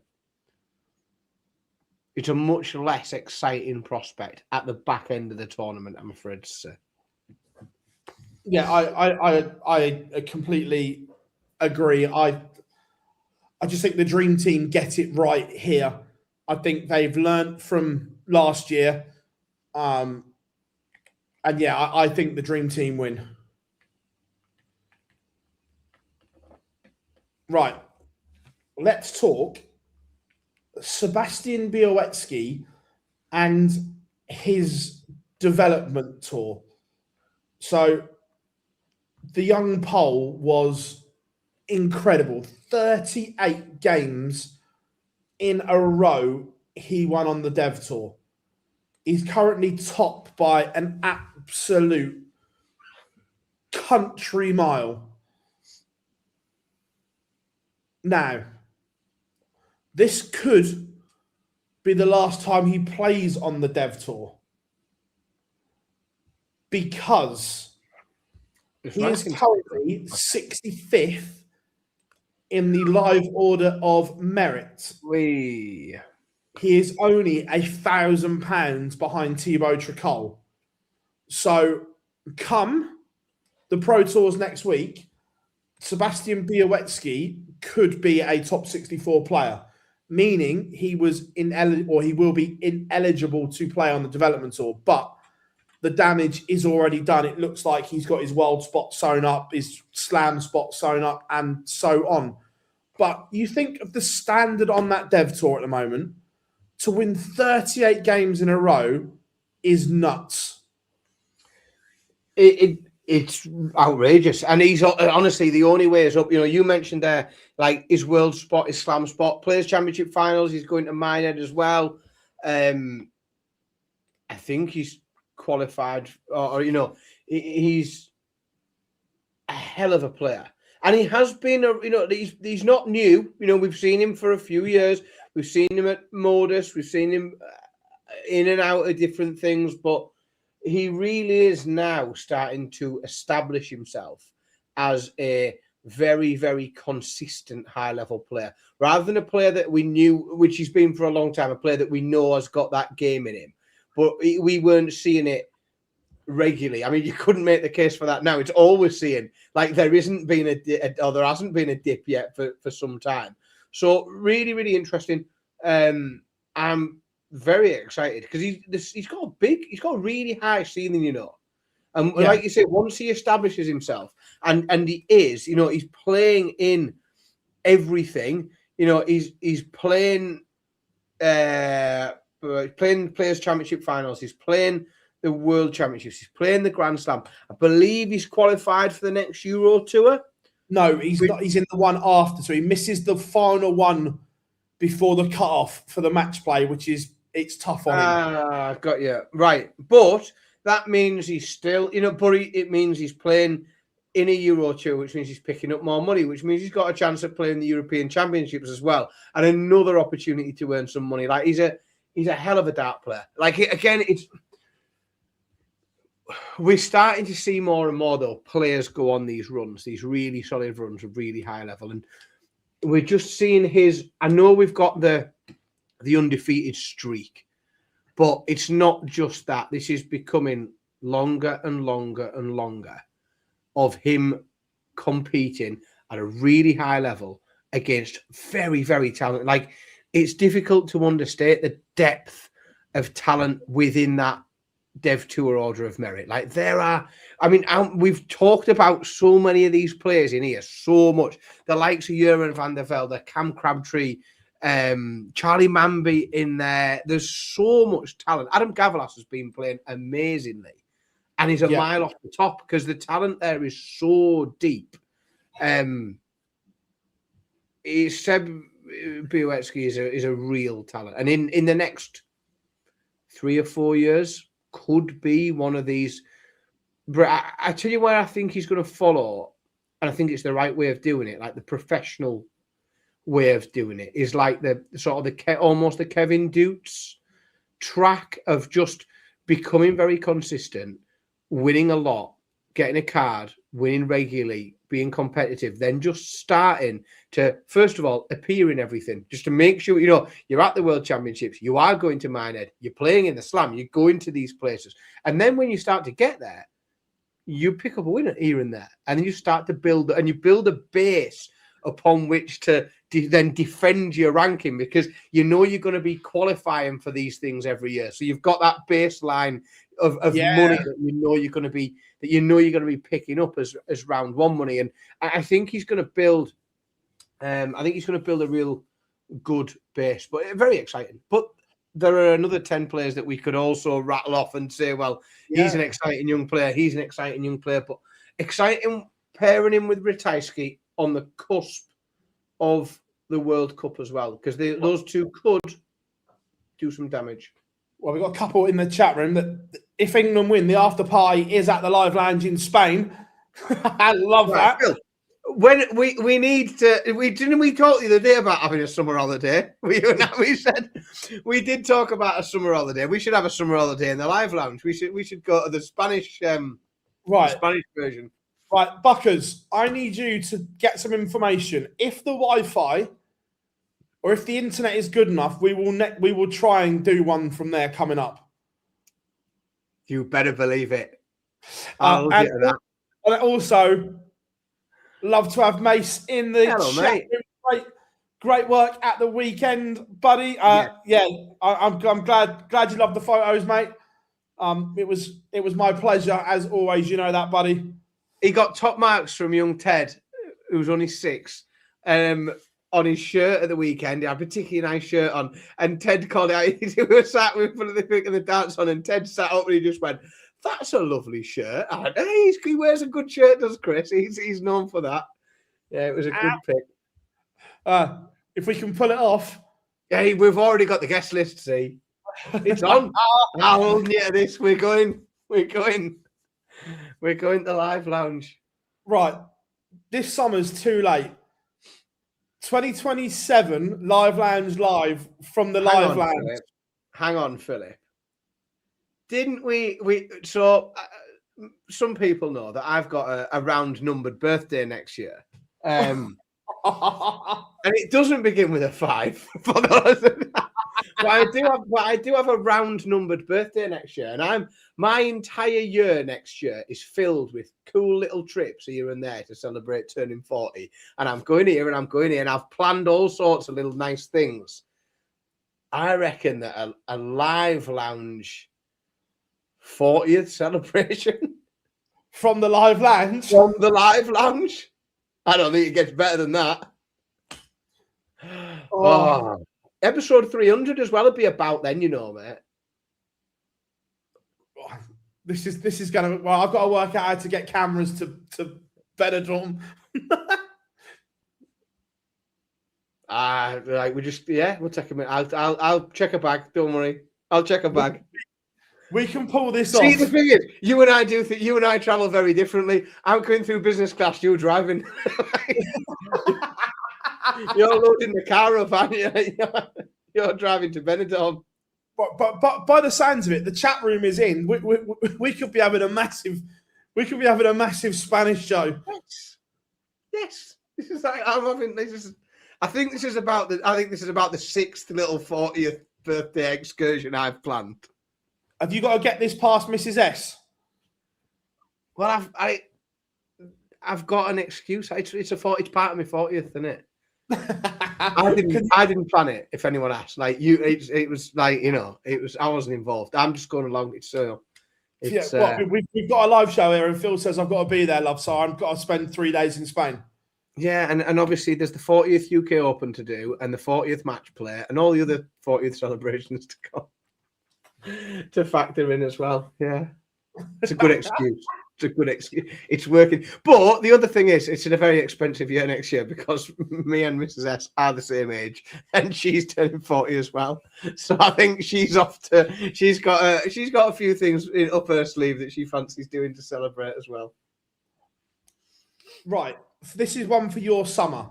The Rob Owen Tour Card Watch will obviously be back with the match play, won't it? Yeah.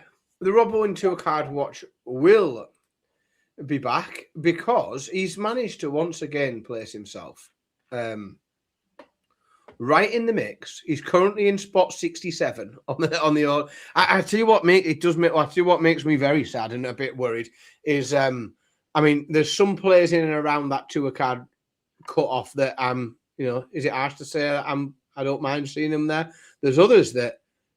Like it mortifies me. Martin Lukeman is in spot number 64. Martin Lukeman currently holding the bottom spot in terms of tour card retention. But Rob Owen is always, what's he, $6,000? $6,000 behind. But to put some context on that, 7 weeks ago, he was 34 grand behind. Well, and the other thing is that nobody right up to number 59 is going to the World Championships or the Players' Championship finals, and Rob Owen is going to both the Players' Championships, the Players' Championship finals and the World Championship. So he has, not only is he going to pick some money up, but he's got opportunities to earn even more. But needless to say, the Rob Owen Tour Card is going to go down to the wire again. And we do get that little feature. We're going to get the jingles back out.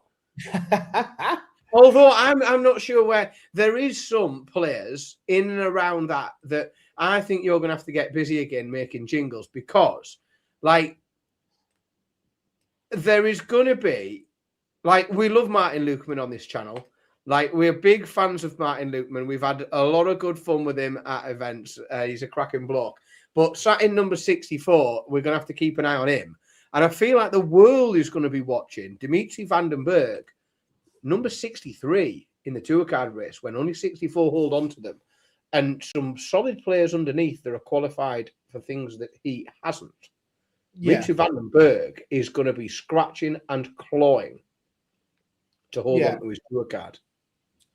Mace, I don't know anything about it, mate, but I'd love to cover it, but no one's been in touch. It looks like I saw a video and they had someone else doing interviews. One of the other lot, but no, I'd love to. I'd love to. Is there another lot? I don't think they do what we do. 100% they don't. Some other people that I think that's very generous, Phil, comparing them to us. Too kind. So yeah, just going back to the tour card race a minute, I feel for Martin Lukeman because he's not there on ability. He's there because of an injury that he's got the same kind of issue that Van Dongen had, where he's struggling to feel the darts in his hand. Yeah, you feel for him because he can't, and it's a real shame. Like, it's a real shame, and the difficulty with it is, like, Martin has been on the slide down that order of merit. There are multiple players behind him in the tour card race who are going, they're going to the World Championships. In that bigger field at the World Championships, there's half a chance you can play someone crap in the first, there's half a chance you can get a decent draw and win a match. And there are a number of players that are going to grab their tour card based on one win. Yeah. At the World Championships. And I think those who are at the bottom of that aren't going are just going to find themselves like just swept away when those first batch of wins come through. And I think Martin might not be in the green by then, to be completely honest. It's really sad because he's such a good fella, and when he's playing darts at his best, he's a great watch. He's a great watch and very entertaining. I completely agree with you that he's one of the nicest people around as as well, and what him and his family have been through. To add this on top, it's just not nice. No, it's not fair, is it? It's yeah, it's dead sad, and we all know how hard it is to get that, but both to get the form back is incredibly difficult. But then beyond that, it's so hard to get a card. It's very, very difficult, and it's a long way off. This is the problem, especially, if you play darts for a living, and we know we've had this conversation, like, there's never been a better time to not have a tour card, and you can go and play this and play that and earn money elsewhere. Realistically, Martin Lukeman should be a tour card holder, and he should be playing in events on the telly. He's done that, and he should. That's where his career should be, and he looks like that's going to be taken away from him. And he's going to have to, you can't go and get it back the next month. There's nothing you can do. You've got a year at least to be able to play your way into a tour card spot in the Challenge Tour, or in another route that you can get onto, or you've got to go back to Q School. And Q School is hard work, especially when you're under pressure. We've seen so many people, really, really good players, not be able to come through it. Yeah, 100%. So, yeah, look, a week in darts. David Evans won at the Super Series. I didn't see any of it. I just saw the results on social. Felt for England darts a little bit at the weekend. Power cut at Selsey mucked a lot of things up. Look, you can't do anything about the elements knocking power out and stuff like that. I tried to watch the stream yesterday, but it was unwatchable, so I couldn't watch it. Yeah, I wanted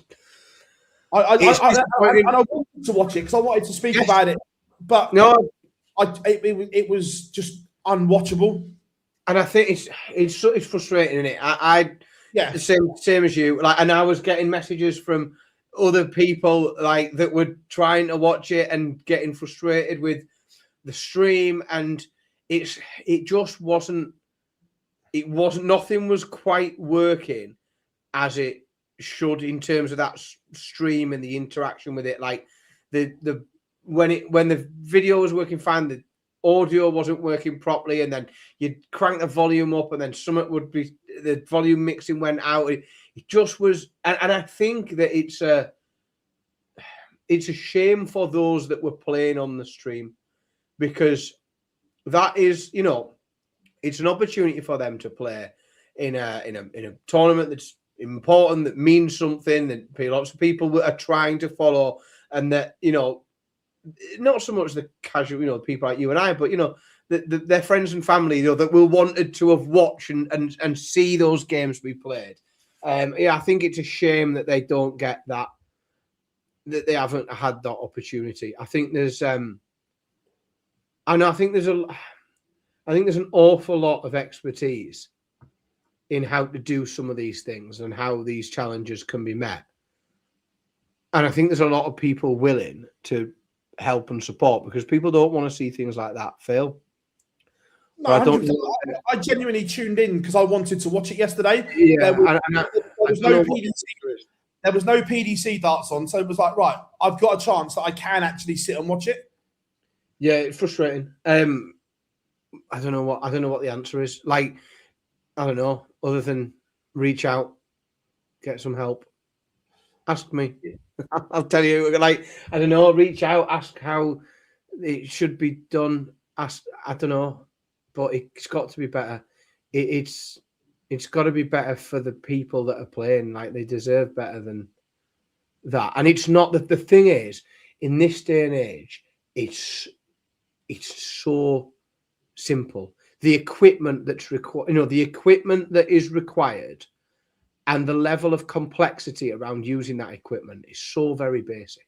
Like, it's not. This isn't really technical stuff, and I don't think anyone expects a highly directed, produced piece of content. I think people just want a camera on the board, somebody talking about what's going on. Yeah, and it's a shame because there was no PDC darts on, so I was looking forward to watching it. CDC, what a weekend it was in Philadelphia. First of all, the US. That's show 500. That Phil, the US. Yeah. If we make it to show 500, that's when we're definitely going over there. Gary Mawson won the US Darts Master qualifier, so Gary Mawson will be going to MSG. Look, congratulations to Gary Mawson. I am going to say, however, at the expense of Adam Savada, and look, credit to Mawson because he's won. But would the event be better with Savada in it? For me, yes. But Mawson's won it and Savada hasn't, so you can't do anything. Exactly, this is it. Yeah, 100%. But then the also event number 3, John Park rolling back the years to get to the final, but it was Leonard Gates who has taken the spoils. Gates played some good stuff over the weekend. And then in event 4, first time winner on the CDC tour, it was Danny Young in there. And there was some unfamiliar names, which shows how the pool is growing in North America. When you look at the semi-finalists, yes, we know Joey Lenar, good young talent, but the rest are all not recognisable names on the CDC tour.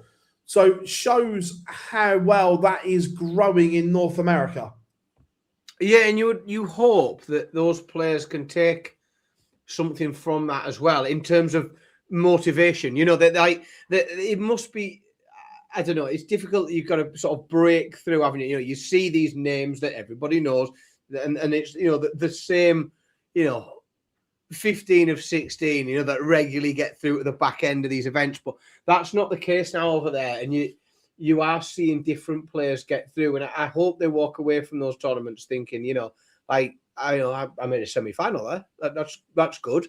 I could work a bit harder, and I could do this, and I could practice, and I could make a final next time. And I hope it acts as some inspiration, and that allows people to really sort of lights a fire and they get on with, because there's such talent there. There's so much potential in that tour that we want to keep seeing it developing and growing. Just out of interest, if Savada's going to MSG through the order of merit, why is he playing in the qualifier? That doesn't kind of make any sense. No, that's confusing. Yeah. And I'm going to have to... No, don't know. Yeah, I don't know. Yeah, if you're already qualified, then...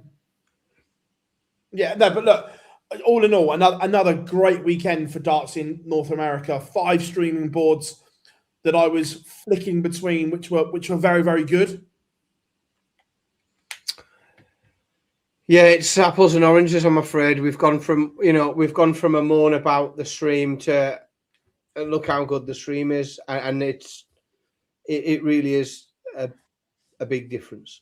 But also it's how people interact with it, and like, you want people to interact with your product, I hope, and you want the players that are there to be able to be supported and watched, and, you know, feel like, tell all their friends that they're going to do this amazing cool thing, and everyone gets to see it. So yeah, but the CDC do a cracking job of it.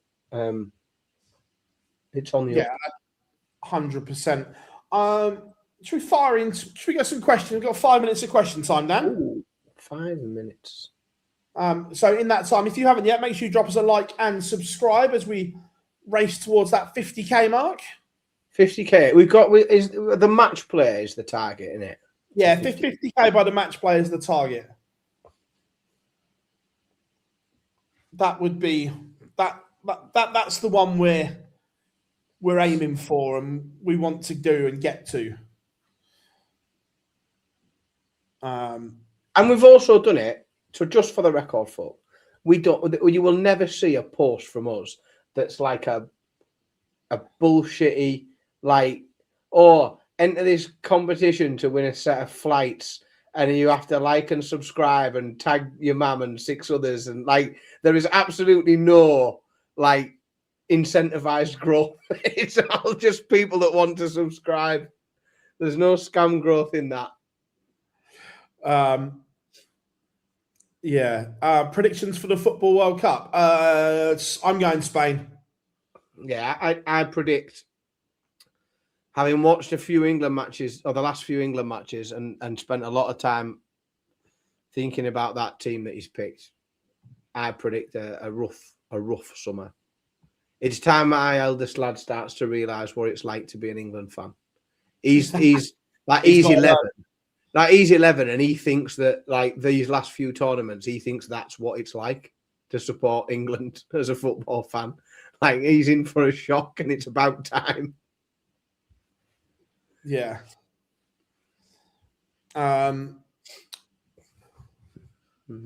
Did we discuss Uncle? No, look. Barry's point about the Premier League stacks up in terms of the numbers back up the format works. Do we like it? No, but the numbers add up. I still think they'll change it anyway. Someone's asked about Derek Coulson's modus. I have been at work since an ungodly time. I didn't and I see turned it on at 1 minute to 8. I managed to get my computer set up. So has he played really well? Is that what? Yeah, I'm guessing Derek Coulson has done Derek Coulson things at the Super Series. Yeah, I don't think it's a secret that I'm a massive Derek Coulson fan. I'm genuinely hoping that he gets to Minehead in November, so I can buy the bloke a pint. Like I think he's a great bloke, and I'm a big Derek Coulson fan. So I hope that comment in the chat room is because or referring to him playing really well today. Yeah. Should Bridgie have called Price out for not playing in the World Cup? I haven't seen it, but Mark Webster has also said similar as well. That I'm not sure what Bridgie has said, but Webby said that he thinks that Gezi should have played in the World Cup, and if he's going to diary and calendar manage, he should have moved something else instead of the World Cup. Agreed. I haven't heard of anyone that doesn't think that though. Surely that is the universal. Like Gezi Price, his wife, kids, and mum must be the only people that don't think that. Yeah. So high 90s average for the day, 5 out of 5 wins. Derek Coulson things. That's why I'm a big fan.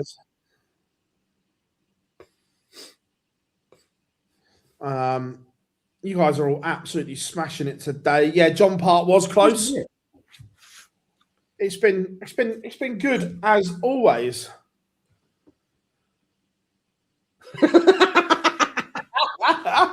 Yeah, how many is he at? He's only going to 1, isn't he?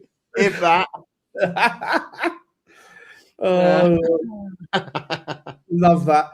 Bobsy, there will be a live stream. I'm going to try and do one on Wednesday evening.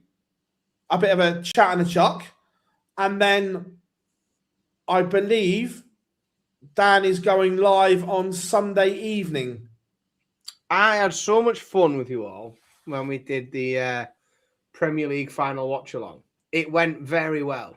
We had loads of fun. It was a right good laugh. So we've decided we'll do one for the World Cup final as well, or final session. So yeah, we'll be along on a. I don't know who's going to be with me. I'm sure we'll drag a few of the team along. But yeah, we're going to do a bit of a watch along again for the final session because it went really, really well on the for the Premier League final. So we're going to keep it going, keep a bit of momentum. We would absolutely love to have. Oh, he's invited. Yeah, Nick has been invited on the channel many times. And as I keep saying, he likes to leave messages unread and doesn't reply. So he can dial in. He's welcome to come in person. He can sit on this chair here. He can sit next to me. He's welcome anytime. Yeah, he's been asked many times, but he doesn't even reply to messages anymore. Just the way it is, isn't it? So yeah, but look, you guys have been absolutely mint today. You really have. A big love from us as we go into 2 minutes of Fergie time. But one last time, if you haven't yet, make sure you drop us a like and subscribe. This will be available as an audio only in the morning. We've got a couple of interviews dropping as well, and then plenty of World Cup content coming your way here on the Online Darts YouTube channel. So make sure you have the notifications turned on so you know when we go live. But another Monday passes us by. Thank you so much. I've been Phil Bars, Dan Simpson. We have been Online Darts. We'll see you all very, very soon.